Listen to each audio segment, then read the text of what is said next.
Sejam bem-vindos a mais um episódio do programa Vida de Cão, onde eu trago clareza sobre bem-estar canino e equilíbrio para a relação humano-canina.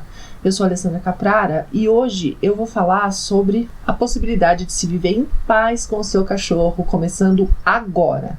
E como não poderia ser diferente, eu começo falando sobre o que é paz. Não adianta nada eu chegar aqui e falar assim, galera, vamos viver em paz com o seu cachorro, se eu falo paz querendo dizer uma coisa, você entende outra e o outro entende outra. Então vamos alinhar o que eu quero dizer quando eu falo viver em paz. Paz, gente, o que eu quero dizer aqui é quando você faz coisas tendo certeza que o resultado daquilo que você está fazendo é o que você quer que aconteça. Porque eu conheço muita gente, muita mesmo, gente, meus clientes, pessoas que não são meus clientes, mas são meus conhecidos, que desejam uma coisa, mas faz umas coisas que acaba trazendo um resultado que não é o que deseja, não leva ele para aquilo. É como se a pessoa quisesse ir da cidade de São Paulo até Campinas, a cidade de Campinas, no interior, e pegasse um ônibus para o Rio de Janeiro. Percebe? É a mesma coisa, a pessoa faz coisas que não dão o resultado que ela deseja. E aí, no meio do caminho, é tanta frustração que ela começa a se perder, né? A base fica totalmente torta e aí não consegue mais se encontrar ali no meio daquela bagunça. E eu não conheço um tutor que venha até mim, obviamente, né? É óbvio que existem pessoas de todo tipo, mas normalmente as pessoas que chegam até mim têm um profundo desejo que os seus cães vivam com bem-estar e desejam profundamente viver um equilíbrio com aquele cachorro. E o que é isso? Viver em equilíbrio? É quando eu consigo satisfazer os meus desejos, as minhas expectativas em relação àquela relação com aquele cão, e o cão consegue viver em bem-estar. É isso que é o equilíbrio. Eu sou um ótimo exemplo. Quando eu quis cachorro, né, quando eu comecei a ter animais que seriam a minha responsabilidade, o meu desejo era ter um cachorro que eu pudesse levar para os lugares comigo, que eu pudesse viajar junto, que a gente pudesse correr junto, que ele fosse voltado para mim, que ele tivesse... Ai, gente, tipo cachorro de filme, sabe? Aquele cachorro que é voltado pra você, a atenção dele, que ele entende o que você fala, que faz aquelas carinhas. Depois que eu fui descobrir que aquilo lá é tudo treinado, tá? Mas o meu desejo era aquele, porque era daquilo que eu me alimentava. Eu era adolescente e eu não tinha o conhecimento que eu tenho hoje, obviamente. Então o meu conhecimento era até menos amplo do que o conhecimento que vocês têm hoje, porque hoje a gente tem internet. Mas isso é uma faca de dois gumes também, né? Tem e não tem. Mas eu não tinha nem onde procurar. Então eu tinha ali o acesso ao que eu tinha na mão. Aí me apareceu um curso de adestramento militar, e aquilo não me preenchia, aquilo não parecia verdadeiro para mim. E eu ficava assim, não é possível, né? Será que eu não tenho sorte de ter... quando eu adoto cachorro, não devo ter sorte. Então a minha cabeça funcionava muito como a cabeça das pessoas que eu conheço e que chegam até mim hoje. Elas pensam que é sorte ter um cachorro inteligente, que nem todo cachorro é inteligente, tudo bem, e que não tem solução para aquilo. E não é verdade. Porque, na verdade, o que é aquela situação que se constrói é possível? É, mas é uma construção, né? Então, o meu desejo era possível? É. Não era, é possível. Mas é uma construção de uma relação. Não é uma coisa assim, o cachorro vem pronto. E era isso, eu não tinha paz, não sentia essa paz, essa certeza, né, uma sensação de certeza. Então eu ficava paralisada, porque eu não sabia se eu fazia uma coisa, eu falava, putz, será que vai dar errado? Eu não sabia para onde ir, não sabia o que fazer. E aí você vai deixando o tempo passar. Não tem, sabe, não tem meio termo para isso. E é basicamente sobre isso que eu vou falar nesse vídeo, tá? Sobre essa paz. Como que eu faço para chegar nessa paz, para conseguir agir, para chegar aonde eu desejo. E eu acho muito importante explicar isso, porque quando eu falo paz, a pessoa pode pensar, por exemplo, muito, muito comum isso, tá? Que uma vida em paz é uma vida que não vai ser mexida.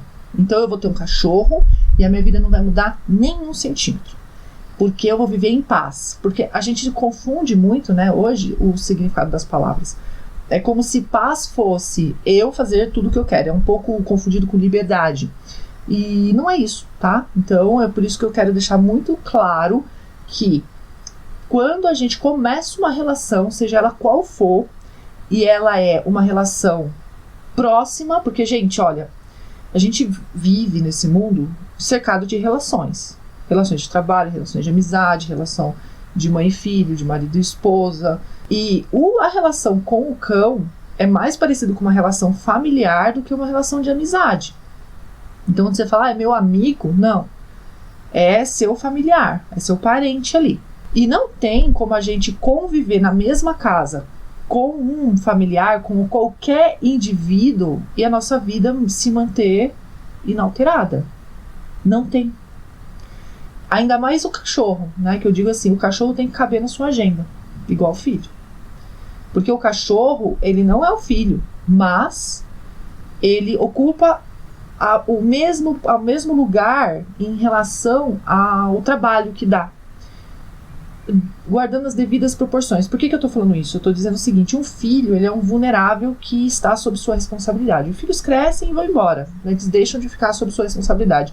O cachorro não, eles vão ficar sob sua responsabilidade pro resto da vida, até morrer.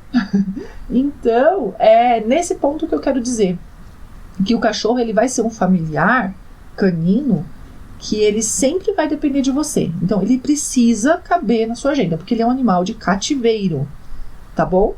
Você mantém o animal em cativeiro. E, gente, é fundamental para a melhoria do estado, né, da situação dos cães hoje, que exista essa paz na convivência.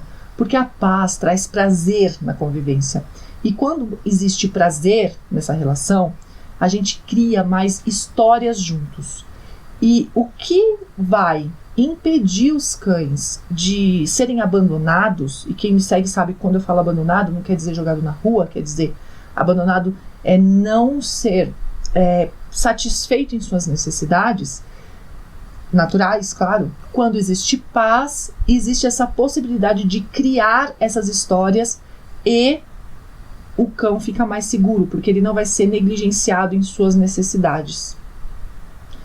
É óbvio que não é esse assunto do vídeo, é que quando eu vou falando eu vou abrindo um leque de outros assuntos, mas tem vídeo pra tudo quanto é coisa disso aí, tá, gente? Vai procurando aí que vocês vão ver que eu falo bastante dessa relação do cachorro e das histórias que a gente precisa criar com eles e das necessidades naturais, do que é, do que deve ser satisfeito e tudo mais, e o custo de não ser, certo? Mas agora aqui a gente vai falar da paz. E a paz é fundamental para que essa relação seja saudável, equilibrada, e de fato o cachorro fique seguro, sem o risco de ser abandonado, porque a gente vai conseguir criar mais histórias com ele. É muito gostoso, gente. Quando a gente começa a criar história com qualquer coisa, e eu falo coisa mesmo, até uma caneca. Pensa aí, você tem algum objeto que é muito, muito querido seu, porque você tem história com ele. Você, toda vez que faz limpeza, você joga tudo quanto é coisa fora, doa tudo quanto é coisa, mas aquilo não. Por quê? Porque você tem história. E o cachorro, por mais que ele não seja um objeto, ele vai passar para a relação interespecífica e não de objeto. Mas é a mesma história, tá? Quando a gente cria história até com o objeto, a gente fica com um vínculo. E o cão, para você ter uma ideia, às vezes ele tá numa família e ele fica abaixo em importância de muitos objetos. Porque a pessoa tem vínculo e não tem vínculo com o cachorro. Porque não consegue, porque não sente essa paz. Quando a gente não sente essa paz, é um problemão, tá, gente? Porque a paz faz com que a gente fique mais atento ao cão e mais confiantes com a gente mesmo. Quando a gente se sente mal, a gente tenta evitar as coisas. Eu vou falar mais adiante. E eu acabei de dizer que ter paz não é ausência de problemas, não é ausência de mexer a vida. A paz é simplesmente saber o que fazer para chegar onde você quer. Eu tenho uma cliente que o cão dela dava muito problema para ela. Porque ele latia para todas as pessoas, ele chegava a atacar visitas, né? E era realmente problemático, porque ele tava ali e de repente, na visão dela, era de repente, ele atacava visitas, principalmente se fosse criança. Isso é muito comum, tá, gente? Mas ela tinha esse problema, porque ela recebia muitas pessoas, não agora na época da pandemia, mas na época ela recebia pessoas, familiares e tudo que passavam dias na casa dela. Não eram pessoas que vinham visitar e iam embora, porque a família dela morava em outro estado e tudo mais. E aí eles vinham e ficavam na casa dela. Então era um transtorno, porque ela queria receber as pessoas, mas via que o cachorro ficava desesperado. E ela não tinha paz, porque ela não sabia o que fazer. Ela não sabia o que esperar, ela não sabia como identificar as coisas, e aquilo ia dando um mal-estar tão grande que ela só não trancava o cachorro num cômodo para poder ter paz, a paz do eu não quero problemas, porque ela sabia que se ela fizesse isso, ela ia piorar a situação. Então ela sabia que ia piorar se fizesse a única coisa que ela achava que seria eficaz, e ela não fazia e ficava sem ferramenta, não sabia o que fazer. Quando que veio a paz para ela? Quando ela entendeu como ler os sinais daquele cachorro. E aí, lendo aqueles sinais, ela antecipava o problema, ela esclarecia as pessoas e ajudava as pessoas a se aproximarem do cachorro sem que houvesse todo esse estresse no período que eles ficavam lá. Então hoje eu posso dizer que ela vive em paz, porque ela sabe exatamente o que fazer, respeitando o temperamento do cachorro dela, porque não mudou, obviamente, ele não virou outro cachorro, mas ela virou outra tutora porque ela entende o que ele está dizendo, entende o que ele precisa e consegue dar o que ele precisa para ter paz naquele ambiente. Veja bem, ela queria paz no ambiente. O que aconteceu? Ela teve que fazer certas coisas para chegar onde ela queria.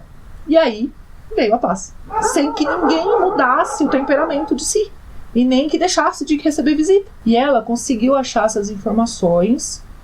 Eu digo que tem um pouquinho de sorte aí no meio, tá? Porque não é fácil achar uma informação que te leve onde você precisa. Porque existem muitas distorções de informação, existe muito mal entendido, muita informação errada no mercado das informações. Muita. E essas informações erradas e distorcidas, elas são abundantes. E a gente tem um conceito errado, gente, que uma coisa é verdadeira quanto mais ela é repetida. Então, quanto mais gente fala a mesma coisa, a gente tem uma sensação que aquilo é uma verdade. E isso é a maior armadilha, gente, que existe, porque não tem isso. Para uma coisa sair sendo espalhada para todo mundo, ela não precisa ser uma verdade. Sabe o que precisa? Precisa que uma pessoa que tenha força em cima da opinião pública, né, que ela tenha uma visibilidade, precisa que essa pessoa diga isso com convicção. E a informação dela nem precisa ser confirmada por absolutamente nada. Não precisa ter um resultado, não precisa mostrar nada. Basta que essa pessoa afirme isso para que isso comece a ser espalhado. E hoje, gente, olha, isso era verdade quando a gente só tinha televisão, revista e tal, que a informação ficava bastante concentrada num grupo de pessoas específicas. Hoje, né, que precisava ter muito dinheiro para ir pra TV, ou uma sorte danada, ou um contato. Hoje não. Hoje muitas pessoas têm a possibilidade de, primeiro, serem influentes, porque para ser influente você não precisa exatamente ter uma qualidade de informação, você precisa sim ter, né, que a gente fala dos influencers, né? Você precisa sim ter o conhecimento de técnicas para ser influente. E são técnicas, tá? E aí você usa a técnica para você quiser, é uma ferramenta. Você não precisa nem ter resultado para isso. Basta você abrir a boca e falar, as pessoas tomam aquilo como verdade. E saem replicando. Então, verdade não tem nada a ver com o número de pessoas que falam aquilo. Essa abundância de informações distorcidas e equivocadas que está no mercado e que são consideradas verdades, porque, primeiro, são faladas por pessoas influentes, e segundo, são repetidas diversas vezes, porque como são faladas por pessoas influentes, elas são repetidas, isso é uma consequência. Aí as pessoas que têm uma intenção, então eu quero chegar no ponto B, ou seja, eu quero ir para Campinas, certo? Aí todo mundo fala que eu tenho que pegar o ônibus que vai para o Rio de Janeiro. E eu não encontro ninguém falando qual ônibus que me leva para Campinas. E aí, gente, aí não tem saída. Então a maior parte das pessoas acha que viver em paz com o cachorro é até impossível. Porque ela já fez de tudo que ela conhece, que está disponível, porque chega nela com facilidade, e nada deu certo. Então ela vira e fala, bom, então viver com cachorro é esse inferno mesmo. É assim que vive com cachorro, não tenho sorte. E isso é muito triste, né, gente? Não enclausura só o ser humano numa vida que ele não deseja, como os cães também, numa situação que não é benéfica. Como a gente vai atrás do prazer, a gente precisa de conforto, nós buscamos conforto, não só a gente, tá? Qualquer ser vivo busca conforto através do prazer. O conforto, na verdade, eu falo, é o prazer, sentir prazer, né? É confortável, a gente relaxa e tudo mais. Como a gente tem essa necessidade, aí nós vamos procurando alguns meios para conseguir o conforto, né? E não a paz. Veja bem qual é a diferença. Como a gente quer o conforto, o que começa a fazer? O que as pessoas começam a fazer? Elas começam a tirar os direitos do cachorro. Então, eu quero conforto. Eu preciso trazer a visita tem que vir em casa, porque eu gosto de receber visita. Eu não vou me abster de receber visita porque o cachorro não gosta da visita. E eu não tô falando, gente, que vocês têm que se abster. Não é isso. Porque, veja, tem gente que se abstém. E tem gente que não. E nenhum dos dois tá certo. Porque, a pessoa tá sofrendo e tá sentindo desprazer em relação ao cachorro, percebe? Então eu gosto de receber visita. Não vou mais receber porque o cachorro não gosta. Isso é uma atitude. Eu começo a ter associações negativas com o cachorro. Isso não faz bem pra relação. Eu gosto de receber visita e vou receber mesmo, dane-se isso aí tudo, dane-se o cachorro. Aí eu vou prender o cachorro pra ele ficar quieto e não atacar minhas visitas, porque eu não sei o que fazer. E aí eu sinto conforto, mas não sinto paz. Eu prendo, e toda vez que eu prendo eu fico, tô fazendo caquinho, tenho certeza. E aí eu me sinto muito mal com isso. Lá dentro a pessoa se sente mal. Quando ela tem uma boa intenção, obviamente. Tem gente que não se sente mal, tem gente que faz um monte de atrocidades e não se sente culpado, mas assim, também a gente não tá dentro da pessoa pra saber, mas não tô falando dessas pessoas, tô falando das pessoas que desejam ter uma vida em paz, mas elas não acreditam mais que seja possível. Então elas começam com esses comportamentos para conseguir pelo menos conforto. E na busca do conforto, ela não sente paz, porque ela percebe que aquilo que ela tá fazendo tá tirando os direitos do cachorro, tá tirando o bem-estar dele. Mas ela não sabe o que fazer. Igual a minha cliente lá, que não sabia o que fazer. E para isso as pessoas fazem as mais diversas coisas, né? Elas tiram os direitos dos cachorros, então prende o cachorro, não deixa o convívio social, ele fica com menos convívio do que seria o ideal. As pessoas abusam da adaptabilidade canina, então até esse caso, né, eu sempre dou esse exemplo das tocas, né, que nos Estados Unidos eles usam como se fosse uma jaula mesmo, deixa o cachorro o dia todo preso lá, e o cachorro não se debate ali dentro, porque ele é treinado a ficar lá dentro, então isso é abuso da adaptabilidade canina. O cachorro é capaz de ficar lá dentro? Sim, é capaz. Sem se debater? Sim, é capaz. Isso é confortável para os olhos humanos? Porque você não vê ninguém se debatendo. É muito ruim você ver o indivíduo agonizando numa situação que você coloca ele. Mas quando esse indivíduo não agoniza, é confortável para os olhos. Você vira e fala, olha lá. Aí começa a criar os conceitos. Olha lá, tá vendo? Dá certo. Olha lá, funciona. Olha lá, não tá sofrendo. E aí você vê um monte de sinais sendo dados. E a partir desse momento, como a gente sempre busca prazer e conforto, nós nos negamos a acreditar que a gente está causando mal para aquele cachorro. E aí a gente corta a possibilidade de melhorar, porque a gente não é capaz, por causa da culpa, a gente não é capaz de falar assim, caramba, eu tô maltratando, eu tô torturando esse cachorro porque eu não encontrei uma solução. Então a gente vai lá e começa a distorcer os resultados. Que aí quando surge esse negócio de que o cachorro quando cola a orelha atrás assim, e dá aquele sorrisinho e fecha o olhinho, que ele tá gostando, aquilo é prazeroso. E não é. E nem é engraçado. É o cachorro falando que ele tá se sentindo ameaçado e tentando evitar o conflito. Essa pessoa também não vive em paz, gente. Essa pessoa, ela forja um conforto, veja, vamos diferenciar, para poder continuar aquela vida. Certo? Mas a paz não é isso. O nosso objetivo como tutores é nos sempre irmos atrás de melhorar aquela relação. Isso é o papel, certo? De um bom tutor. Escutar aquela vozinha. Então, quando a gente busca o conforto que não vem com paz, a gente sente. E precisa escutar essa sensação. Se não escutar essa sensação, não vai atrás de solução e fica como um monte de gente que evita ir atrás e fica se enganando, lendo os sinais de forma errada. Tem gente assim? Tem. Tá? Mas tem gente que ouve aquele incômodo. Tanto que quando me acha, fala assim, nossa, eu sabia que tinha alguma coisa errada. Eu sabia que, sabe, porque alguma coisa em mim dizia isso, dizia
é importante mirar. Mira no equilíbrio.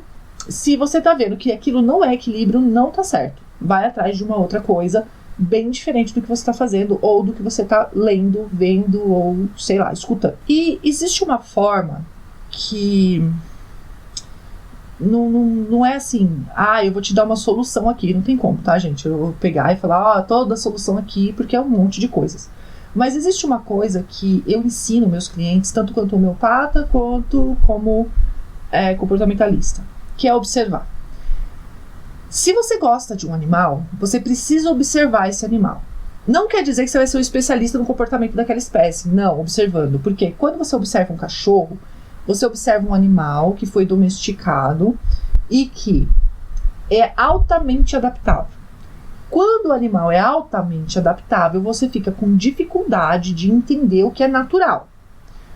Porque ele pode se adaptar a várias situações, mas as situações às quais ele se adapta podem diminuir a qualidade de vida dele. É igual ao ser humano. O ser humano, ele pode se adaptar a trabalhar num lugar e morar numa caixinha de 20 metros quadrados. E isso diminui a qualidade de vida dele. Mas ele se adapta, ele vive a vida inteira ali, fazendo aquilo. Trabalhando numa baia e tudo. Não é um julgamento aqui, tá, gente? Mas é complicado falar que aquilo é natural. Né? A pessoa tem dores, a pessoa tem gastrite, a pessoa tem depressão e não sei o quê. Ou seja, ela está distante daquilo que é necessário. Mas ela vive daquele jeito, ela permanece naquela vida. Por diversas razões, certo? Com o cachorro dá na mesma coisa. Cai no mesmo lugar. O cachorro se adapta. Então, quando você olha um cachorro e fala, isso é normal, porque olha aí, o cachorro faz e não tá estribuchando, não dá para ter esse parâmetro. Então, o que eu falo? Observe o seu cão. Mas não é para observar e falar assim, então isso é natural porque o cachorro gosta. Não. É para observar para entender o que ele gosta, o que ele não gosta. É para ver o brinquedo que ele gosta, como ele se comporta com você, sem você. Põe uma câmera, filma seu cachorro na sua ausência. Observe como ele se comporta de manhã, de tarde, de noite. Porque o cachorro, gente, ele é uma espécie que ele tem rotinas. Observa a rotina do seu cachorro, como é. Aí se coloca lá. Uma vez eu fiz isso, nossa, eu passei mal, tá, gente? Eu chorei muito depois que eu fiz isso. Porque eu passei um dia observando, na verdade não foi meu cachorro, tá? Foram meus peixes. Eu tinha peixe no aquário. E aí aquele dia eu não tive aula e tal, porque a gente sai muito, né? Hoje não. Muita gente tem ficado muito em casa. E aí eu convido até a refletir, né? Fica em casa e fica mal. Mas fica em casa, certo? E aí a pessoa sai e volta, e ela não dá conta do que está acontecendo com o animal. Mas naquele dia eu fiquei em casa, aí eu passei o dia em casa, passei o dia na sala e tal, não tinha nada pra fazer.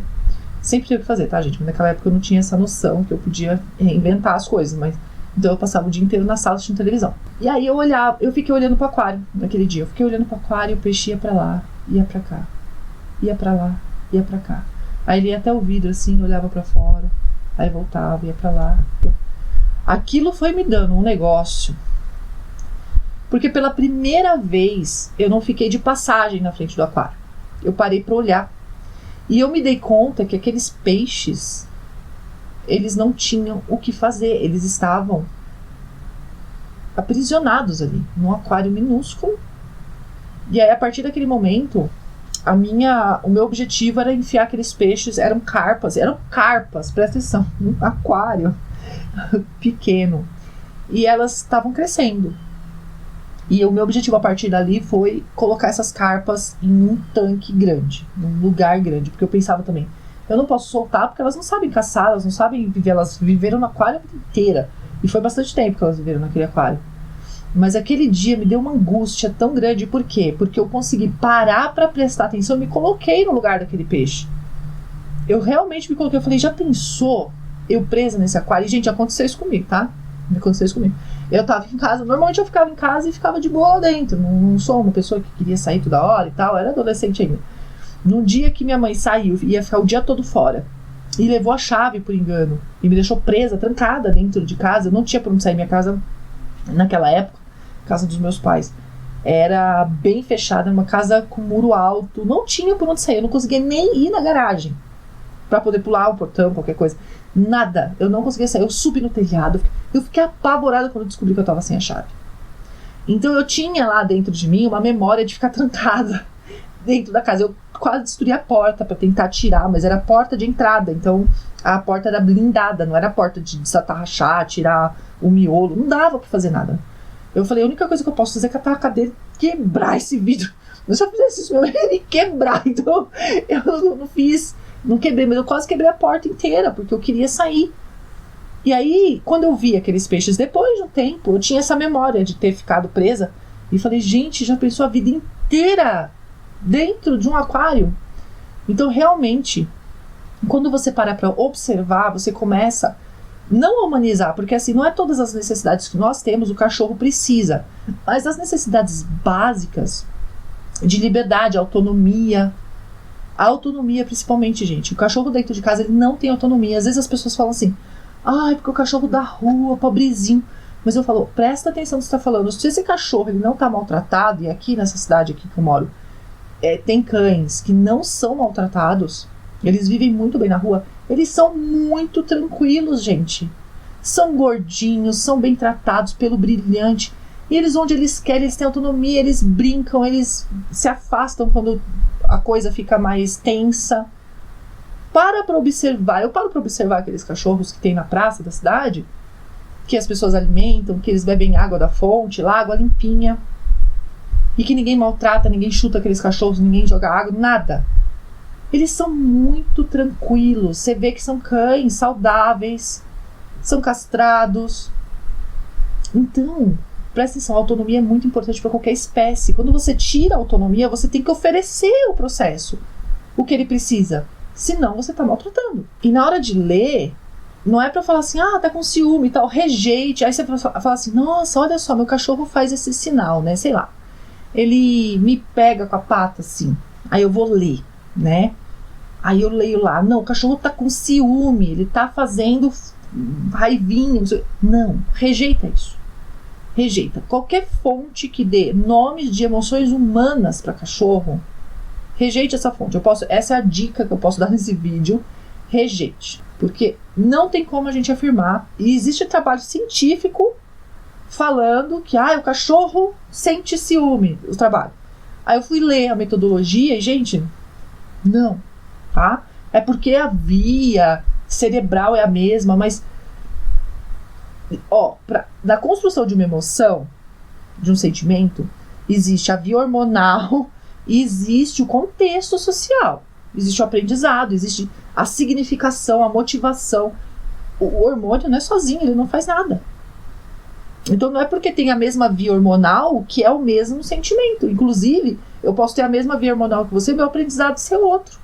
É muito complicado a gente dar o nome das nossas emoções para o cachorro. Nem o meu ciúme é igual ao seu, nem as minhas emoções são iguais às suas. Se você for atrás da motivação é outra coisa. Então, rejeita isso, tá?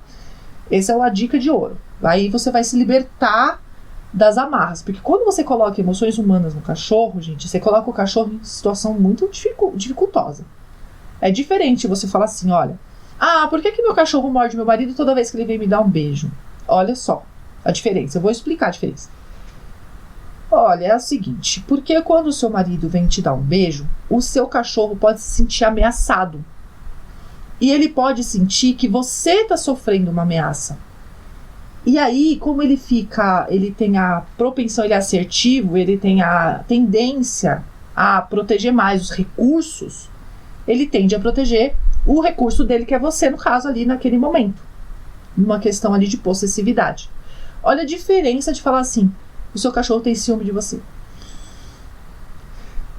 Eu já vi dar problema. Já vi o marido ficar puto, como assim, ciúme? A mulher é minha, não sei o quê. Aí entra no negócio de uma luta dentro de casa. De verdade, gente. Porque quando a gente usa palavras, gente, a gente recruta emoções. Presta atenção nisso. Então, se eu falo para um homem que um cachorro está com ciúme da esposa dele, eu recruto emoções de disputa no cara também. Sem entrar no mérito aqui né? Mas é real isso, tá? E aí o cachorro fica em maus lençóis. Bastante. Certo? Por isso eu não dou nome de emoções humanas para cachorro. O cachorro é possessivo. E ele é possessivo porque ele é assertivo. E ele é assertivo porque é genético. Ele protege os recursos. Como que eu faço para parar com aquilo? Tem jeito. E não é entrar numa disputa com o ser humano pelo recurso da esposa, entendeu? Então é complicado, tá? É complicado. E existem várias questões envolvidas, inclusive de pessoas que recompensam o animal porque querem distância daquela pessoa e não tem coragem de acabar com aquele relacionamento, ou sair dali, ou de dizer que estão desagradadas. Então usam a possessividade do animal e acabam recompensando aquele comportamento para que o animal rejeite aquilo que ela não tem coragem de rejeitar. Tanto homem quanto mulher, quanto filho, quanto mãe. É uma treta, acreditem, certo? Então o cachorro às vezes fica no meio de uma crise familiar que ele não tem nenhuma responsabilidade ali. Por isso a gente tem que ter um tato muito grande e ter muita responsabilidade, parar de falar que cachorro sente ciúme, gente. Por favor. Que ama. Tá, já torceram o nariz aí. Então, assim, se você quer saber por que o cachorro não ama, você tem que continuar assistindo meus vídeos, porque não tem essa. Tá bom? Cachorro é dependente. Cachorro é falta de autonomia. Ele depende de nós. Nada dessa de amor. A gente é capaz de amar. Então, se nós somos capazes de amar, nós devemos amar. E não esperar isso do cachorro. Certo, meu povo? Até o próximo episódio.